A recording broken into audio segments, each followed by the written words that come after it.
Salam dalam kehangatan kasih Kristus jemaat terkasih. Bersyukur sekali jemaat terkasih jika malam ini anugerahnya mengundang kita sekali lagi untuk selalu bisa bersekutu dengan Kristus dan juga dengan saudara-saudara kita yang seiman. Wah, benar Ibu Regina, dan juga jemaat sekalian, tidak semua orang punya kesempatan seperti kita untuk datang kepada Tuhan, dan dalam persekutuan kita dengan saudara-saudara seiman, sungguh ini kemurahannya. Biarlah hati kita terus dikobarkan dengan semangat kasih Kristus yang telah kita alami, sehingga tak henti-hentinya kita bisa menikmati sukacita persekutuan dengan Dia. Untuk itu, mari siapkan hati kita dan dengarlah panggilan ibadah kita. Sesungguhnya aku, Paulus, berkata kepadamu, jikalau kamu menghinakan dirimu, Kristus sama sekali tidak akan berguna bagimu. Sedikit ragi sudah mengakhirkan seluruh adonan.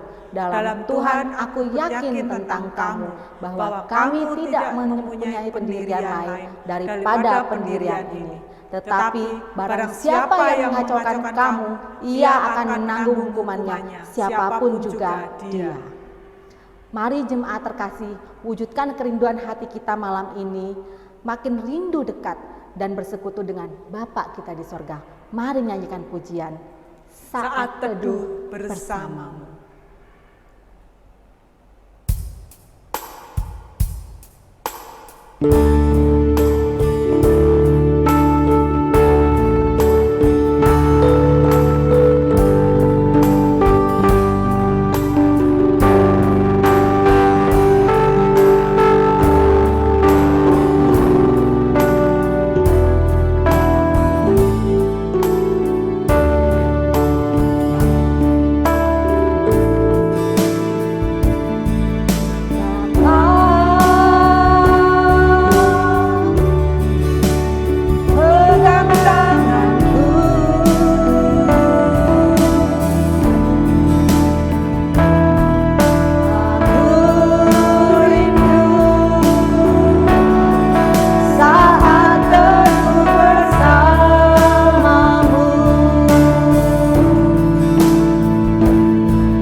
Dekat aku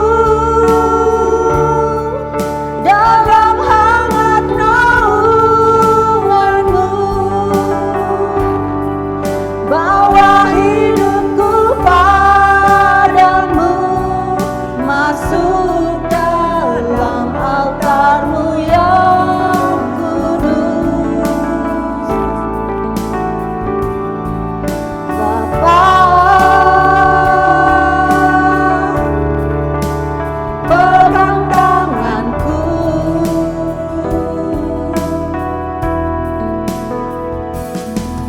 aku rindu tinggal di dalam hatimu, dan kau terang yang membuatku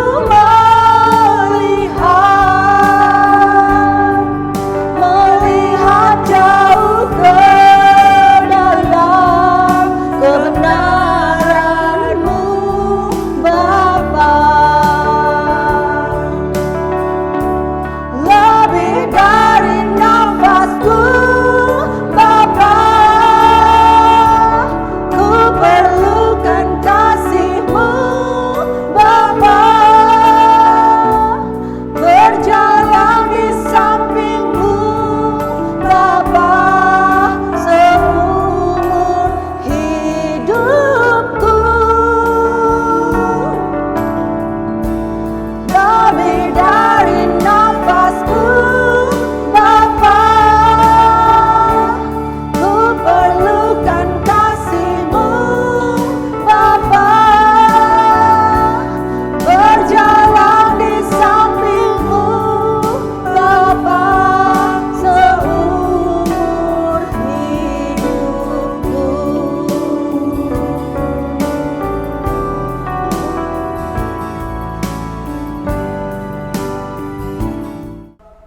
Berdoa menyerahkan persekutuan doa kita dalam berkat dan kehadiran Tuhan. Mari kita berdoa.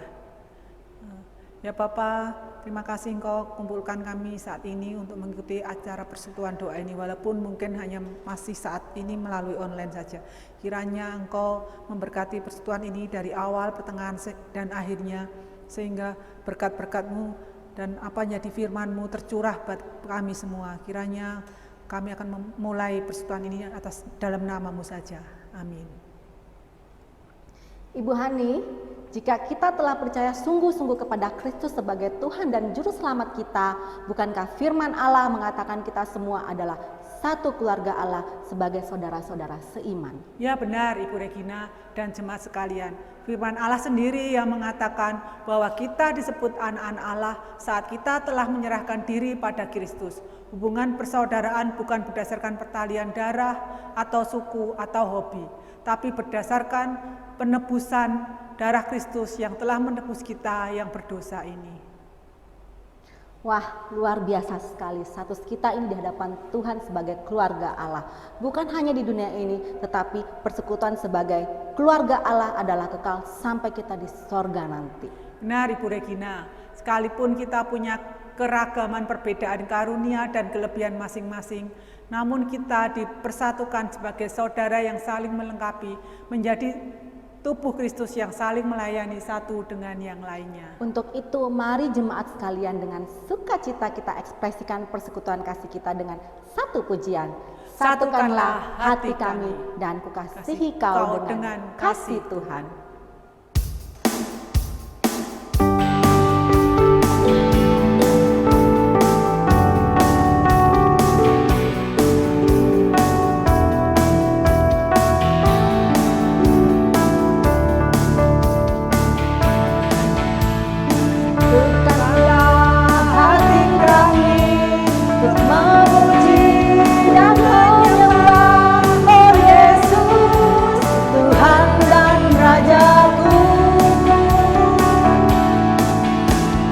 Eratkanlah tali kasih di antara kita semua, oh Yesus, Tuhan dan Rajaku.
Rasanya masih semangat terus mengajak jemaat memuji Tuhan.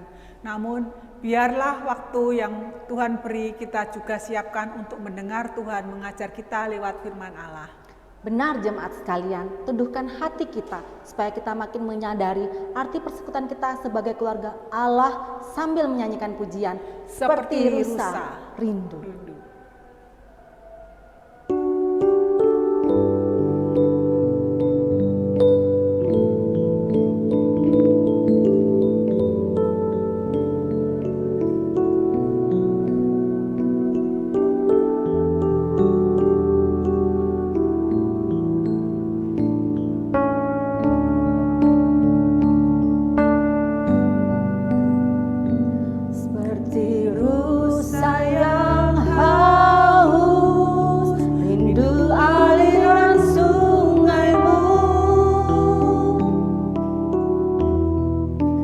Hatiku tak tahan menunggumu,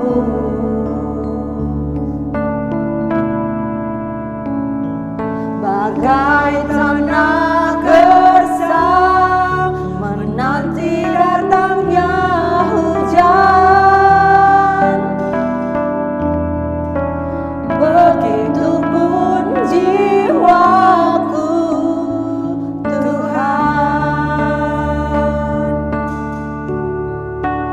hanya Engkau pribadi yang mengenal hatiku, tiada yang tersembunyi darimu. Seluruh isi hatiku Kau tahu, dan bawaku lebih dekat lagi padamu, tinggal dalam indahnya dekapan kasih-Mu.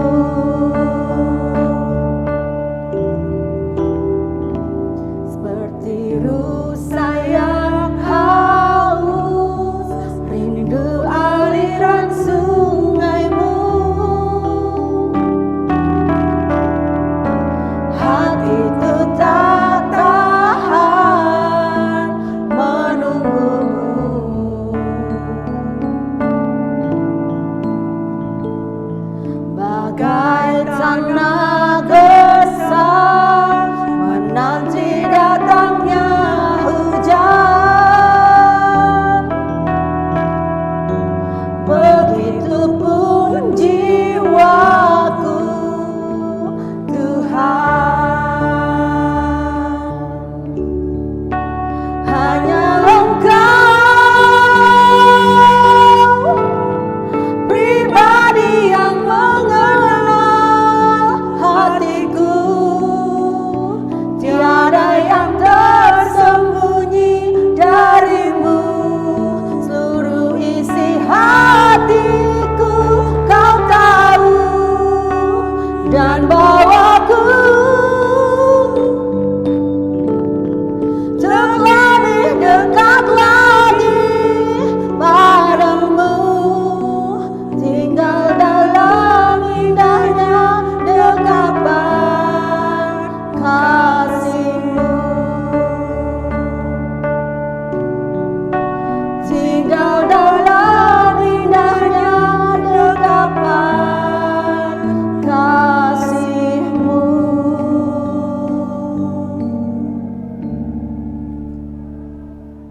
Shalom jemaat sekalian, bersyukur malam hari ini kita kembali lagi diberikan kesempatan oleh Tuhan untuk sama-sama belajar kebenaran firman Tuhan. Dan sebelum jauh kita mau belajar kebenaran firman Tuhan, mari saya ajak kita semua untuk berdoa. Ya Tuhan, pimpin kami, arahkan kami mau dibentuk dan diajari firman-Mu sehingga kami tahu apa yang menjadi kesukaan Tuhan dan yang harus kami lakukan, yang adalah bagian kami. Pimpin hamba-Mu yang penuh dengan keterbatasan sehingga boleh menyampaikan apa yang Tuhan inginkan. Di dalam nama Tuhan Yesus kami berdoa. Amin. Malam hari ini kita akan belajar tentang satu tema, kemuliaan dan sukacita Allah Bapa. Berbicara kemuliaan, pastilah hal ini kita identikan kepada Allah, yang pantas kita muliakan dan yang pantas kita agungkan. Dan ketika kita berbicara tentang sukacita Allah Bapa, maka akan muncul suatu pertanyaan. Sukacita, apa itu sukacita yang diinginkan Allah melalui kehidupan kita? Maka dengan mudah kita akan berbicara tentang, oh pastilah dengan hidup benar. Namun bagian aspek yang mana sih yang lebih ditekankan untuk membuat Allah bersuka? Apakah cuma dengan hidup rajin beribadah? Apakah cuma dengan hidup rajin memberikan persembahan? Atau yang bagaimana? Karena realitanya, orang-orang yang memberikan persembahan pun belum tentu hatinya untuk Tuhan. Orang yang datang beribadah pun belum tentu hatinya memang rindu mencari Tuhan di tempat ibadah, rindu mendengarkan perkataan Tuhan melalui firman yang disampaikan.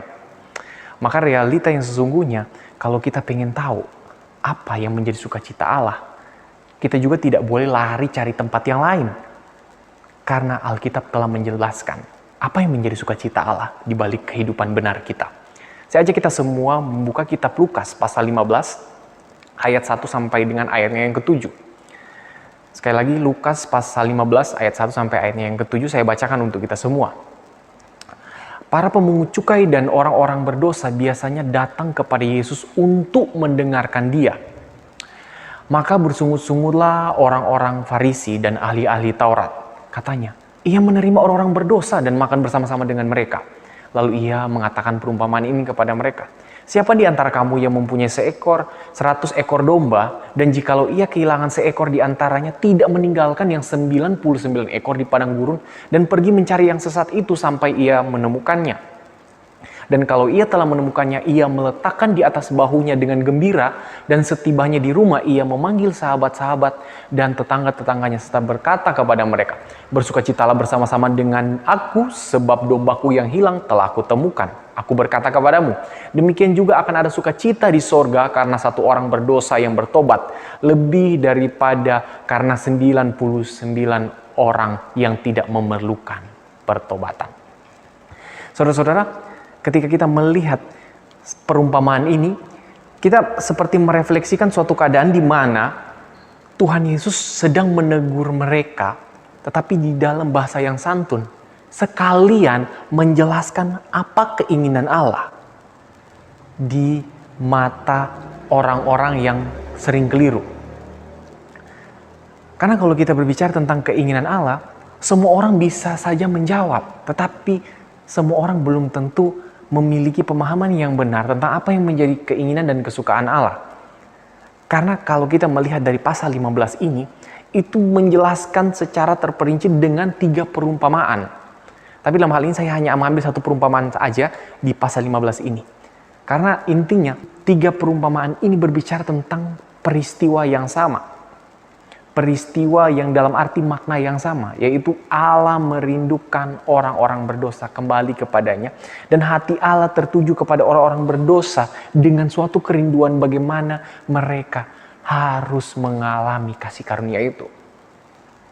Dan di dalam hal ini penting bagi kita, karena kalau kita menyoroti peristiwa bagaimana Tuhan Yesus menyatakan perumpamaan ini, kita bisa melihat ada begitu banyak orang yang komplain dengan apa yang dilakukan Tuhan Yesus. Dan yang komplain ini adalah orang-orang yang rutin beribadah.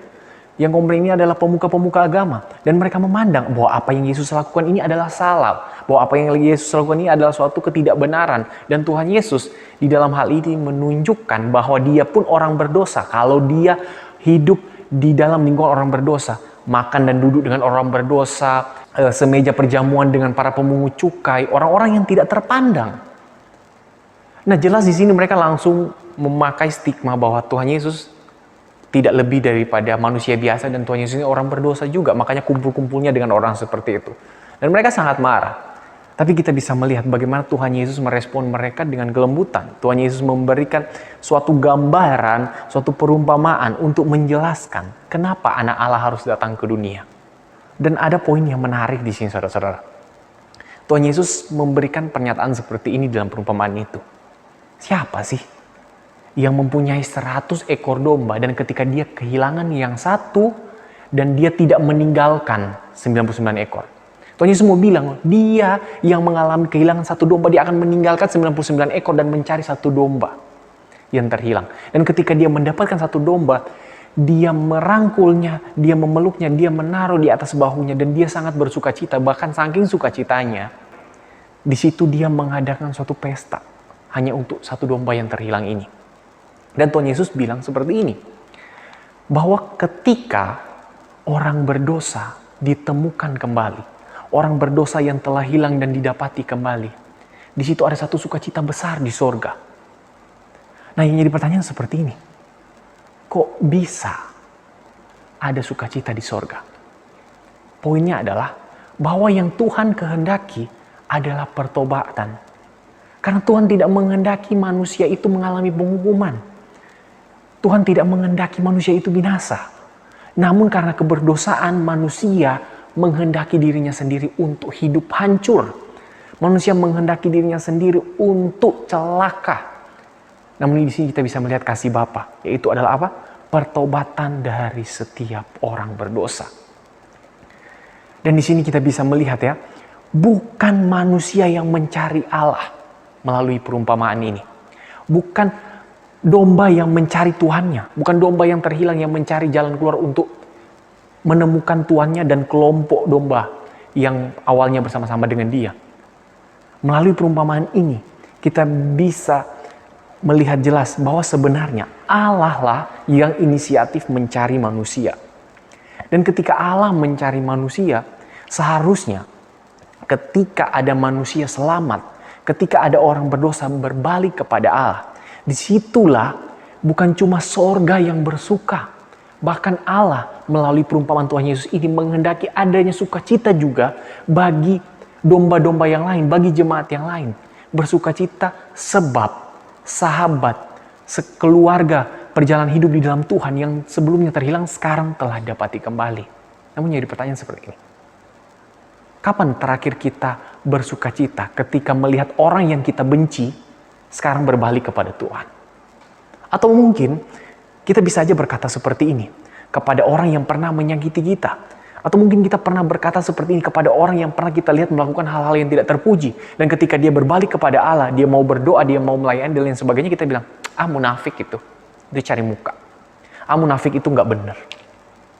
Saudara-saudara, kita bisa dengan mudah menilai hidup orang di zaman sekarang pada masa ini selalu diukur melalui peristiwa hidup dia yang lampau. Bahwa ketika dia hidup di masa lampau dengan keburukan, dia hidup di masa lampau dengan kecemaran, kita memandang bahwa hari ini juga dia masih sama seperti itu. Kita dengan mudah menghakimi orang lain. Maka dengan demikian kita akan buta melihat hati Bapa yang rindu anak-anaknya hidup bersekutu kembali kepada Bapa yang terhilang berbalik. Saudara-saudara, kita juga perlu sadar di balik pesan di mana Allah bersukacita ketika ada orang berbalik kepada Allah, kita juga harus bertanya kepada diri kita, apakah kita ini benar-benar sudah berbalik kepada Allah atau belum? Karena rutinitas agamawi kita itu tidak menjamin bahwa kita itu sudah hidup berbalik kepada Allah. Karena salah satu indikasinya bahwa kita telah hidup berbalik kepada Allah, kita ini yang terhilang dahulu telah kembali kepada Allah, itu ditandai bukan cuma dari ibadah-ibadah kita, bukan cuma dari persembahan-persembahan kita, tetapi dari bagaimana kita bersyukur bahwa Allah mengasihi orang-orang berdosa, bahkan orang-orang yang kita anggap tidak layak untuk dikasihi. Dan lebih daripada itu, kita juga kalau memang nyata ingin bersuka bersama Allah, kita pun turut terlibat di dalam menceritakan kasih Allah yang besar bagi orang berdosa. Sebagaimana kita yang berdosa pun dikasihi Allah. Maka poin yang pengen saya sampaikan di sini sehubungan dengan kasih Allah itu adalah bahwa sukacita surga, hati Bapa itu tertuju kepada orang-orang berdosa, tertuju kepada anak-anak yang terhilang, yang olehnya anak Allah turun ke dalam dunia, mengambil rupa manusia, menjadi hamba, di dalam ketaatan memberi dirinya, menanggung hukuman yang tidak seharusnya dia tanggung, agar anak-anak manusia, umat pilihan Allah, itu boleh mengalami suatu anugerah keselamatan. Nah, yang jadi pertanyaan, kapan kita terakhir bersyukur atas hal ini? Bahwa kita telah diselamatkan oleh anugerah itu, bahwa kita yang terhilang sekarang telah berbalik kepada Allah dan ada sukacita di sorga. Dan kapan kita sangat berbahagia ketika melihat mungkin seteru-seteru kita sekarang berbalik kepada Tuhan. Atau bisa jadi kita masih membenci mereka sekalipun mereka sudah bertobat. Kepahitan di dalam diri kita masih ada. Saudara-saudara, tak jarang gereja menjadi batu sandungan bagi Injil. Orang-orang yang datang beribadah selalu mendapatkan penolakan. Karena apa? Mereka merasa orang berdosa yang datang beribadah, orang berdosa yang mengalami proses perubahan hidup yang sangat menyakitkan, bagaimana mereka harus meninggalkan segala keburukan mereka melalui narkoba, melalui seks bebas, korupsi dan lain sebagainya. Dan ketika mereka datang beribadah, bahkan orang gereja sendiri yang menolak mereka. Orang gereja memandang bahwa mereka tidak pantas di sini. Makanya mereka keluar lagi dari gereja. Atau pernahkah kita menyadari bahwa kita pun sama dengan mereka, cuma kasusnya aja yang berbeda. Saudara-saudara, mari kita belajar bahwa kita harus terlibat di dalam satu sukacita surgawi. Apa yang dimaksud dengan sukacita surgawi? Di mana kita bersama-sama dengan Allah bersuka ketika melihat orang berdosa menerima Injil keselamatan, bertobat, beriman, berbalik kepada Tuhan Yesus, menjadi pengikut Kristus yang setia. Dan yang berikut, mari kita terlibat di dalam mewujudkan sukacita surgawi. Kita terlibat untuk memberitakan berita keselamatan kepada mereka yang terhilang. Atau mungkin ada saudara-saudara kita yang terhilang. Mereka yang dulunya percaya kepada Tuhan Yesus sekarang meninggalkan Tuhan Yesus. Atau mungkin ada keluarga kita yang masih kita gumuli, yang sampai sekarang belum mengenal Tuhan. Mari sama-sama kita berjuang, kita bergumul di dalam doa-doa kita. Kita mencari cara bagaimana kita bisa memberitakan kebenaran firman Tuhan itu kepada mereka. Karena hidup ini bukan cuma tentang kita. Bukan cuma tentang apa yang bisa membuat saya bersuka cita. Tetapi bagaimana saya bisa di dalam hidup yang pendek ini. Saya mau mewujudkan suatu sukacita kepada Allah Bapa di sorga. Dan sekiranya ada sukacita itu adalah suatu kebanggaan ketika Allah Bapa bersukacita atas perbuatanku. Dan perbuatan yang seperti apa? Perbuatan di mana kita terlibat mewujudkan suatu sukacita surgawi ketika kita memberitakan Injil. Terlebih ketika pada saat kita memberitakan Injil, ada orang-orang menjadi percaya. Saudara-saudara, pernah nggak refleksikan kembali bahwa tidak sedikit hamba-hamba Tuhan memberitakan Injil di dalam gereja, bahkan melibatkan jemaat untuk memberitakan firman Tuhan. Itu menandakan suatu hal, bahwa pemberitaan Injil bukan cuma bagian dari para hamba-hamba Tuhan yang berbicara di mimbar. Bukan, saudara-saudara. Tapi ini adalah tanggung jawab kita semua sebagai anak-anak Tuhan untuk memberitakan Kristus yang adalah Tuhan dan Juru Selamat, untuk menyampaikan berita anugerah kepada mereka yang terhilang. Bahwa merupakan suatu kehormatan bagi kita ketika kemuliaan Allah kita kumandangkan kepada orang berdosa. Dan ketika kita kumandangkan Injil kepada mereka, mereka bisa mengenal Allah. Dan di saat itulah sukacita surgawi terjadi.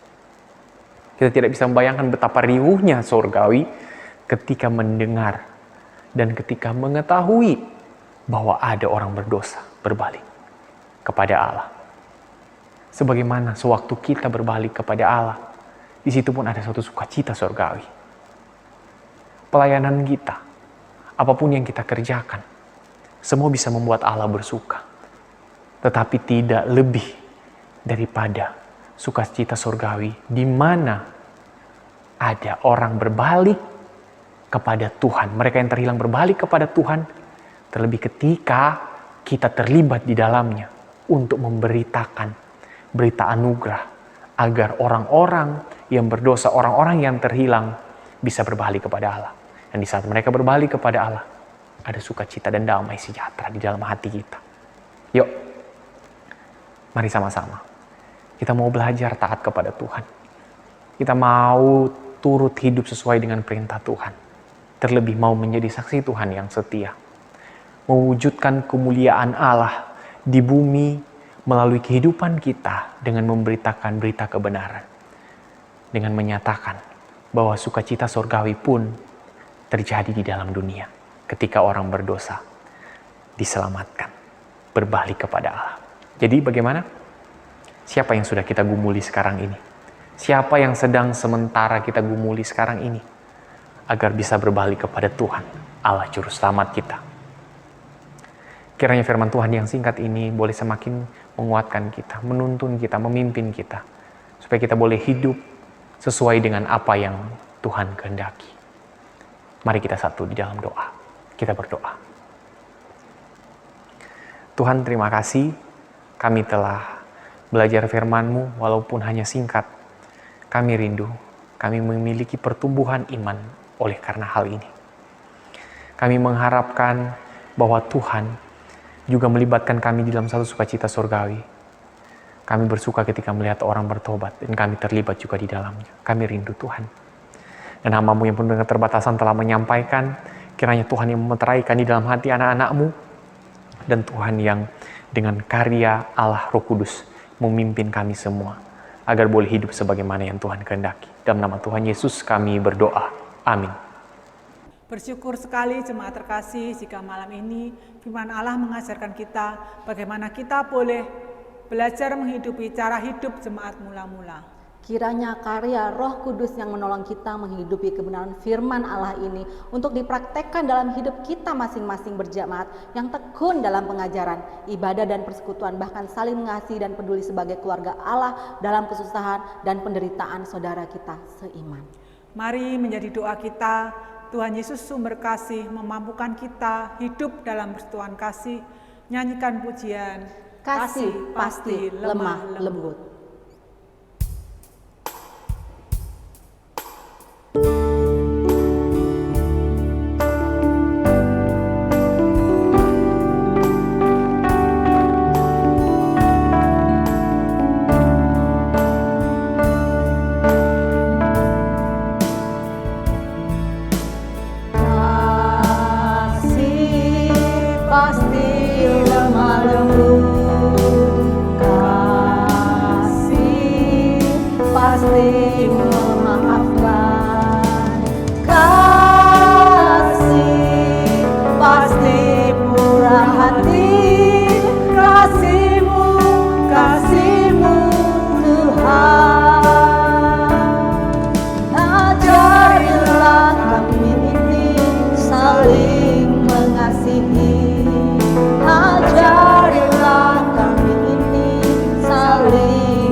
Saudara, mari kita naikkan setiap pokok-pokok doa syafaat kita.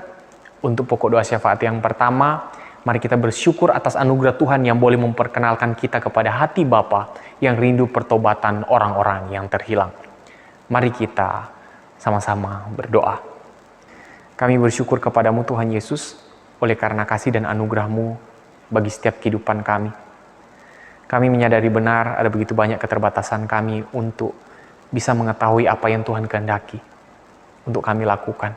Bahkan tatkala pun kami mengetahui begitu banyak rencana Allah yang agung dan apa yang Allah kehendaki untuk kami lakukan, kami pun sering lupa atau malas melakukannya. Terlebih sekarang, ketika kami semakin mengerti, semakin mengetahui apa yang menjadi sukacita Bapa, apa yang menjadi hati Bapa, Apa yang menjadi kegembiraan Bapa? Yaitu berbaliknya orang-orang yang berdosa kembali kepadamu, orang-orang yang tidak mengenal Allah kembali kepadamu. Ajar kami juga untuk bersyukur akan hal itu. Bahwa kami juga sama seperti mereka yang di luar sana, kami juga pernah terhilang, kami juga sering bahkan hidup jauh daripada Tuhan melalui hal-hal yang kami lakukan. Sekali lagi kami bersyukur ketika kami boleh mengetahui apa yang menjadi kesukaan Allah bagi setiap kehidupan kami. Terlebih ketika menyadari bahwa kami harus terlibat untuk memanggil orang-orang di dalam panggilan anugerah surgawi, yaitu dengan memberitakan Injil kasih karunia Allah. Sekali kami bersyukur dan kami berterima kasih. Amin. Dan untuk pokok doa syafaat yang kedua, mari kita berdoa sekiranya melalui anugerah Tuhan setiap umat percaya bisa menjadi terang dan kesaksian Injil sehingga banyak orang bisa mengenal Allah. Mari kita berdoa.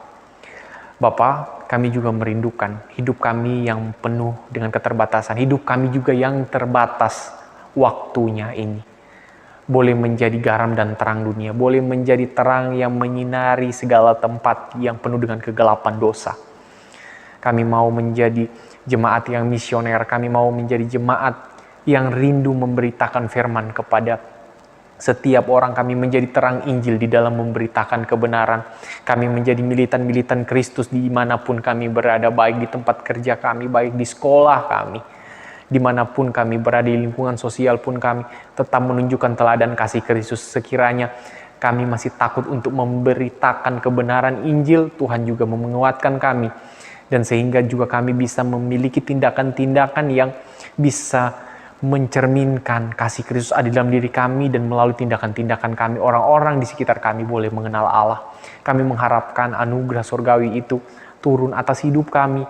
Kami menjadi terang Injil keselamatan bagi orang di sekitar kami, dan olehnya kiranya kami boleh bersuka cita bahwa tidak ada sukacita lain di dalam setiap kehidupan kami selain karena kami diselamatkan oleh anugerah Tuhan dan kami terlibat di dalam menyampaikan berita anugerah. Kami berdoa dan kami berterima kasih. Amin. Dan untuk pokok doa yang ketiga, kita berdoa secara pribadi. Kita menggumuli saudara-saudari kita yang mungkin saat ini sedang hidup jauh dari Tuhan atau tidak mengenal Tuhan. Kita doakan kiranya kelak dia bisa mengenal Allah yang benar, beriman, bertobat, meninggalkan segala perbuatan dosa-dosanya.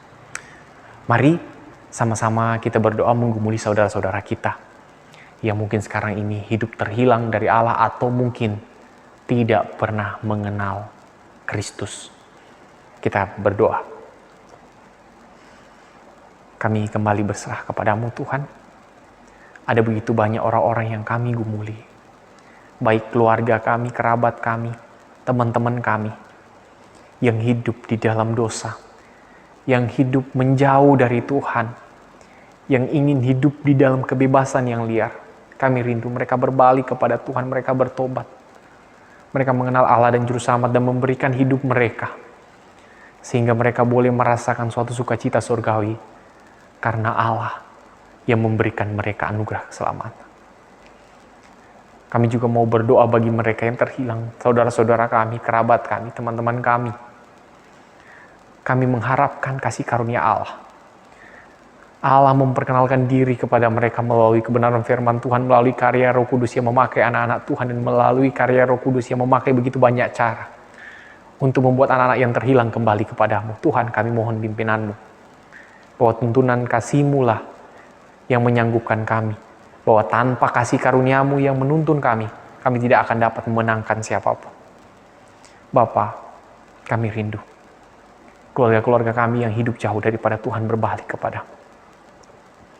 Kami mengharapkan suatu saat kelak mereka boleh merasakan suatu sukacita karena mereka telah berbalik ke jalan yang benar. Dan kami juga rindu Tuhan bersuka ketika kami terlibat di dalam memberitakan kebenaran anugerah ini kepada saudara-saudara kami yang kami gumuli. Ajarkan kami untuk peduli Tuhan. Ajarkan kami untuk menyadari betapa besar kasih karunia-Mu atas setiap kehidupan kami. Sekali lagi kami mau bersyukur dan kami mau berterima kasih. Di dalam nama Tuhan Yesus kami berdoa. Amin. Dan untuk pokok doa yang terakhir, mari kita berdoa untuk generasi penerus gereja, baik anak-anak sekolah minggu, baik anak-anak pemuda dan remaja. Kiranya mereka boleh hidup sesuai dengan perintah Tuhan sejak dini. Mereka boleh mengabdikan hidupnya untuk kemuliaan Tuhan. Melalui studi mereka, melalui setiap aktivitas bermain mereka selalu menyatakan kemuliaan Tuhan. Dan sekiranya kelak mereka tidak menjadi orang yang terhilang. Mari kita sebut nama mereka dan kita berdoa masing-masing di dalam hati.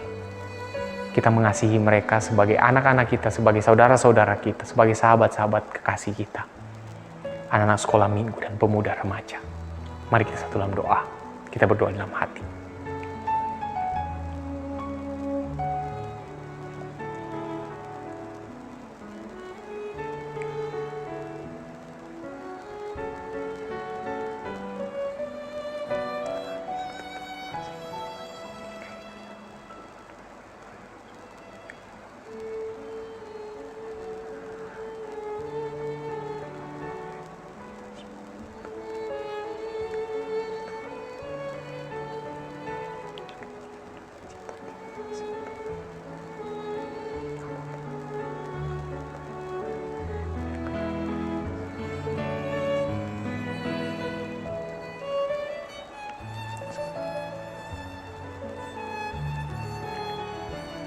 Amin.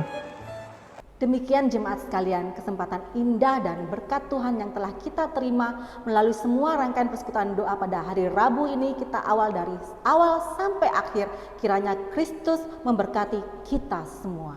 Namun jemaat sekalian, mari terus bertekun dalam persekutuan doa kita selama 7 minggu ini. Kita saling mengingatkan dan mendorong untuk terus belajar bagaimana menjalani hidup kita sebagai keluarga Allah yang hidup bersekutu. Pada akhirnya kami segenap yang bertugas pelayanan malam ini mengucapkan bersekutu menjadi satu dalam semangat ibadah, doa, dan saling mengasihi sebagai keluarga Allah. Amin.